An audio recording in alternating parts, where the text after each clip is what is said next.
Hello, and welcome back to another episode of the Conversations with the Feathered Serpent. I am your host, Kat. In episode 11, part 2, we dove deeply into the biomancy protocols, which are the foundational principles of communicating with all of life, morphogenic fields, and how consciousness interacts with living systems. This episode, episode 12, will build directly from that foundation. Rather than reteaching these concepts, we're moving forward into how these principles are applied through the Harmony Project. So, for example, how technology becomes subtle and transitional, how communities are designed, and how economics, form, and passion all play a role, and how this shows up in a real world implementation. So think of this episode as that bridge from theory into lived application. Let's continue and welcome back to Feathered Serpent. So the local mission is here to advance community development using advanced technology, holistic architecture, permaculture, and much more to reduce the footprint of each location. So what jumps out to me about this is the advanced technology. So can you expand on what that is or what that relates to? Might not be what people think because, as Buckminster Fuller says in one of the quotes here, when your technology has merged with nature, it becomes invisible to nature. Yeah, Mm, or I'm paraphrasing. And that's what's important. The technology we're talking about is utilizing things like perhaps communication devices, radionics machines, things like this that help us understand more about the land. But even that is a temporary measure. Really, the technology is biomancy or telepathy or animal communication. We're going to get to a point where we understand that what we think of as technology is actually, in fact, not the ultimate technology. So I found the quote here. It's we're all heading for the aesthetics of the invisible. It is when our technology becomes invisible to nature and nature invisible to it that we will have achieved the ultimate, Buckminster Fuller. And it can be found in a lot of Victor Schauberger's work. So in that transition step to that state, technology, which would be things like devices that enhance the energetic aspects of water or the structuring effects of water, which would be a Schauberger hyperbolic funnel, those kinds of technologies. It's not in your face. Technologies like piezoelectric bands that would be on your bed, tuned to specific frequencies that enhance your biofrequencies. So the different frequencies in your body. So as you sleep, your bed's healing you. Those kinds of subtle technologies, not like tractors, not in your face stuff. Although Schauberger does have a technology called a golden plow, people should look up, that created yields much superior to fertilized fields without any fertilizer, just because the copper has a particular energetic effect on the soil, which enhances life form. So that's what I mean by technology. okay. And it's a big topic. People can start with Victor Schauberger, Buckminster Fuller. Permaculture is a form of technology.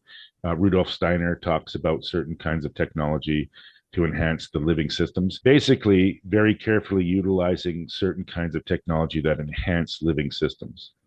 And I don't agree with a lot of wearable tech, but I do think that as we are creating a stepping stone from where we are to where we want to go, there will be a bridge of technology that can be used to enhance the life forces of both the planet and humanity.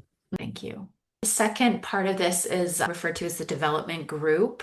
So this is interesting. And what I've got here, so this is for the for-profit part of the project. The concept that form influences vibration and vibration influences health guides our design philosophy. Instead of focusing on individual buildings and projects, we concentrate on designing entire holistically integrated communities. So, what stood out to me here was that even if someone didn't want to be necessarily part of the Harmony Project, but they have a local community and land, we could help them turn this land into healthy soil, healthy land, and enhance their real estate, which would increase their profits on for that land. In my reading and understanding that we could also help right? That's basically what it says at the end. We offer our services in a nonprofit manner, even though it's a for-profit concept.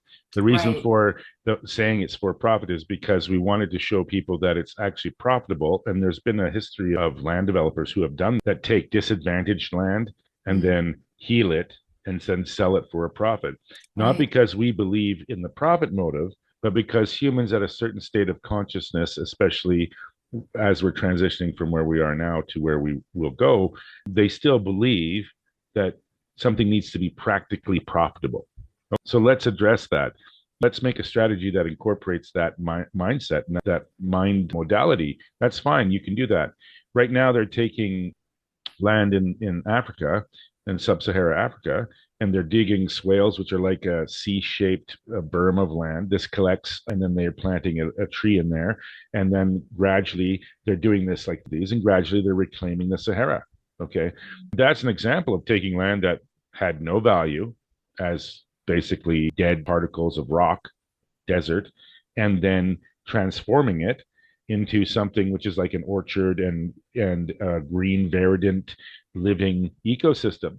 Well, that is obviously profitable, because when you buy something for hardly anything and then you do something to it to transact it so that it's worth more, that is the very modality of making a profit. So, human brain needs to have a profit to understand the worth of something. Then this is how you can show people that this has worth. Right. Makes sense. And we will help at a nonprofit level, which means we will help you. We can be consultants for you to advise you in your particular vision on how you can incorporate these concepts in whatever your location is. And we don't need to make a profit for doing that.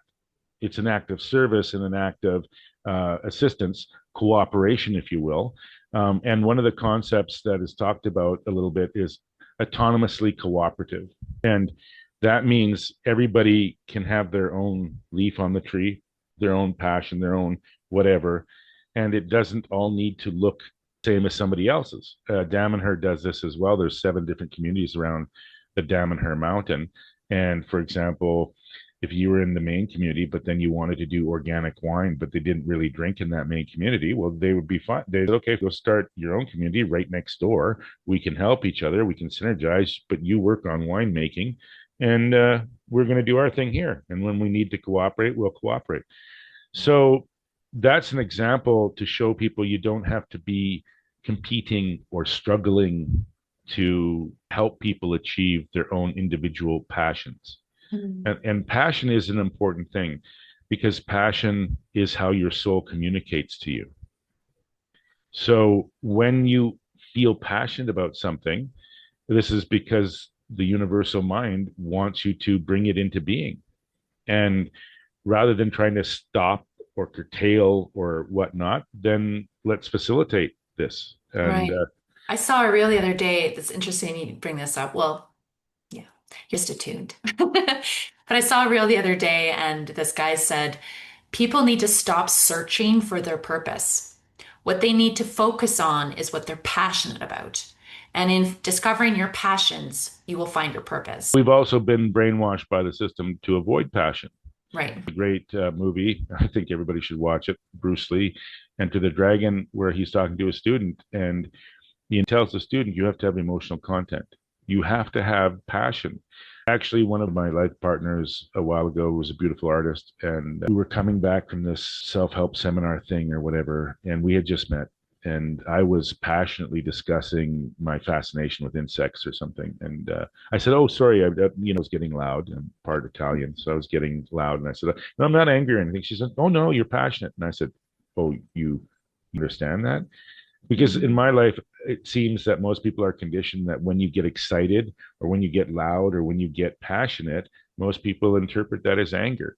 Mm, And this is unfortunate, because we've been conditioned to take our dimmer switch and dial it all the way down. And right. when people are getting excited and passionate, we're told to like, Down, people, yeah, simmer down. yeah, you're disturbing people. Like, and so that's really the opposite of what we should be doing. Mm, Should be encouraging people to stand up and get excited.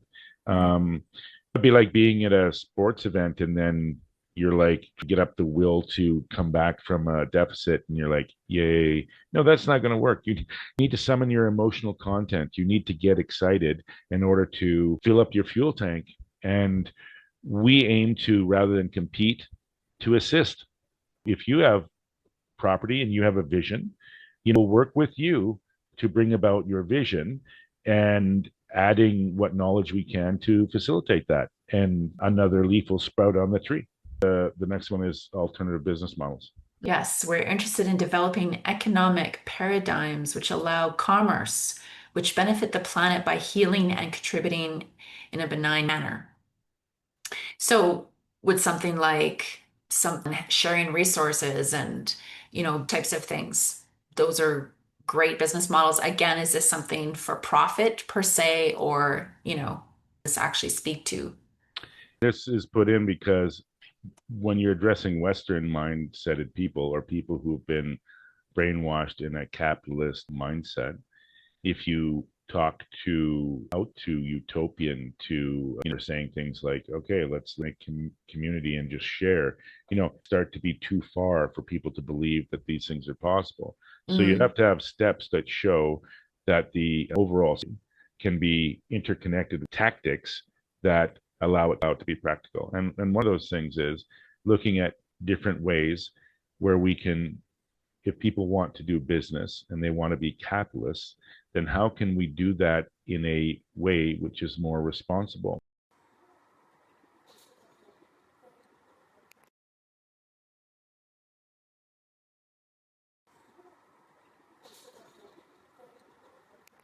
Be a planet here with life on it long after we're gone, because the Earth is in the life sphere.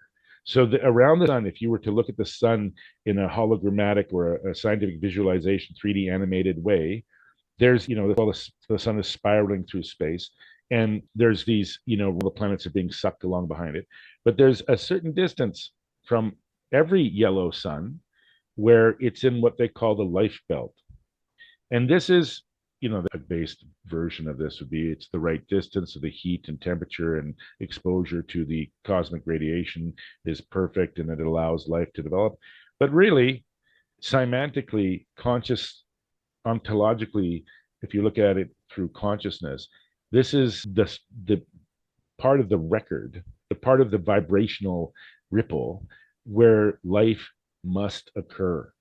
So that's why there's been 5 mass extinctions on the planet, and they've wiped out 95 to 98% of all life. Only 2% of life exists left. And from that 2%, then a whole new ecosystem evolves. So that will prove to you that no matter what happens on the planet, there will be life. And for people who say, well, what about Mars? There's something happened on Mars. Maybe there was a warm or something. Well, Mars is still in the life zone, and it still does have life. Surprise. And when you're like, well, they haven't admitted it, are you just realizing that you've been lied to your whole life by the people who were supposed to be telling you the truth? Because if so, you need to start way beyond here. But yes, any planet in the life zone will always have life.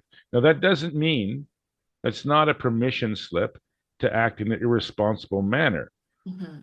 It just means that there will always be life on Earth as long as we're in this particular vibrational zone around the sun. And as long as the sun stays in its current configuration, which it won't, obviously, it's going to grow into a red dwarf at some point and consume the Earth in about 36 billion years from now, or something like that. Then, though, the Earth will be a womb for life. The mentality of the human needs to switch from something which uses and preys upon and objectifies to something that is in symbiosis with the other life forms on the planet. The human body right now is comprised of 3 trillion different cells. A third of those are human, a third of them are bacteria, and a third of them are fungal. And they're all in a symbiotic community. When they all are in harmony, when they all are properly balanced, you have optimal health. When you start to take those different communities and you start to change the ratio of them, that's where you get our various diseases. Okay. A lot about health, our gut bacteria leading to Parkinson's, for example, Mhm. and leading to a lot of different brain disorders because your bacterial flora and fauna are out of balance. Where your different impulses come from, your ideas. I mean, for yourself, go on a candida cleanse and you'll find out that the candida in your body is capable of talking to your brain. Okay. Big sweet person. I don't eat a lot of candy. Okay. But I'm on this candida cleanse and I'm literally going along the grocery store shelf and literally my hand out and grabs a candy bar. I charge that hand. It wasn't my idea. I mean, it came from the candida. Right. Okay. I'm candida going, we need sugar now. And me, I'm looking, why did I grab the candy bar? I don't like the candy bar. I don't want the candy bar. And there was just an impulse, a very strong impulse. Eat the candy bar, eat the sugar now. So are a model for the earth in the sense that your consciousness is floating on top of this gestalt symphony and you're only aware of the strongest of voices. Well, the earth is the same thing. All of the organisms on the earth are in a symphony. They're all talking. And in order to make that symphony make beautiful music, we need to start having these kinds of conversations. Yes. Yes. Another great book, by the way, is The Evolving Self by Michele Csikszentmihalyi. Right. And took me many years to pronounce his last name. I don't know if I'm doing it properly. But anyway, look up the book, The Evolving Self. I consider it a must read. It's a foundational material. But when he wrote that book, he said, look, I'm not professing to be the all knowing source here. What I'm saying is this is a conversation that needs to start. And so, because of that, at the end of every chapter, he poses a series of questions that he's pondered and he's thinking about. And he invites them to participate in this ongoing conversation.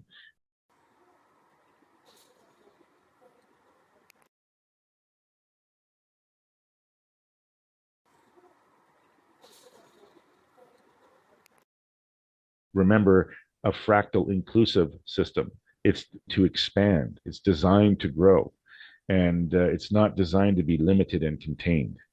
We can all learn from each other, builds community, and this connects us in ways that are beneficial for all, including the planet. I was just contacted by a woman in Germany that wants to start something over there. So we were dialoguing. She's going to start something, and then I'm going to go over there and speak next year if circumstances permit. And we're trying to contact somebody in the A's who has a chocolate plantation that wants to bring it in alignment with Schauberger's principles.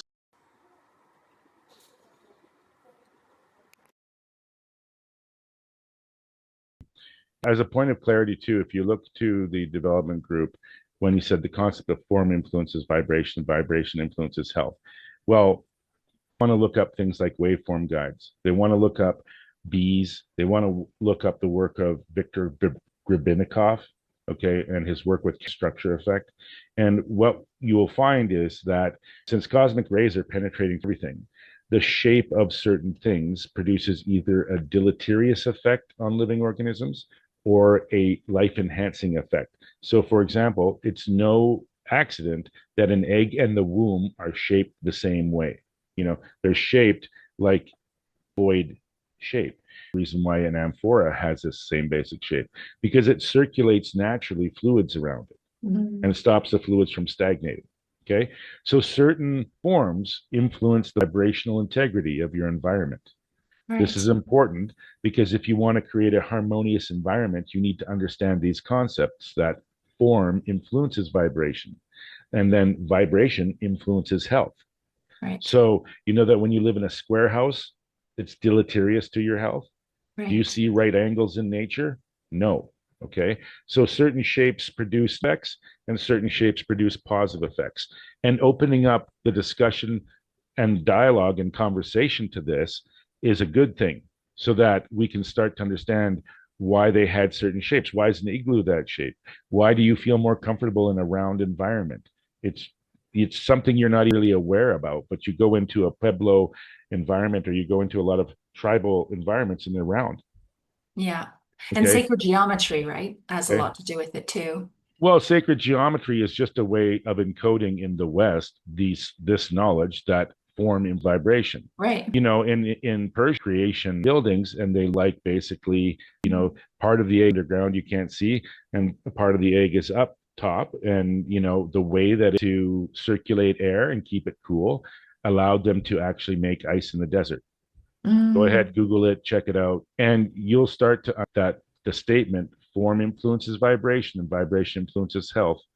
right. And you also notice that power running through your square house, you know that they're tuned frequency that is makes you sick. Okay. So when you set up all the layers of why are we sick, why are we dysfunctional, this is one answers. Yes. And the ancients used to know this, by the way. This is why ancient buildings looked very different than our square suburban, Right. Lego houses.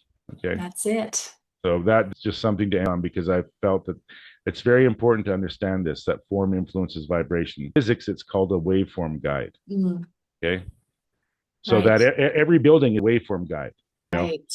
pyramids are a wave, round objects are a guide. It's about being conscious about tuning the vibration to things that are conducive to consciousness, to health, to Mm, happiness, to community. And remember, we've talked about in previous episodes, we were contacted by the woman who bought Castle Matrix in Ireland.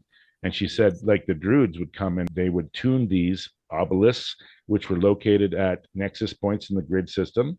And when they did it properly, everybody would get along. right. The crops were abundant. The weather was beautiful. It would rain out. It would be sunny just the right amount. Wars wouldn't happen between arguments wouldn't happen. When they did it wrong, when they detuned it, okay, there would be arguments, would be droughts, there would be bad weather. The cows would not produce enough milk. Eggs wouldn't, chickens wouldn't have eggs. The crops would get disease. So we used to know this and we need to remember it That's right. and then apply it. So that's the Yeah. last message. Everyone, thank you so much for watching another conversation with the Feathered Serpent. If you have any questions or comments on the material we discussed, please let us know by dropping a comment on this video. We also have our conversations on Rumble and Substack. So you can check us out on those avenues as well. And remember to like and share the video. We are looking for our tribe. We have many projects around the globe with continual expansion in place. And really, it's just about remembering that we can make a difference and we can go back to a harmonious experience here on the planet and help heal her and everyone that calls her home. We are many voices resonating as one.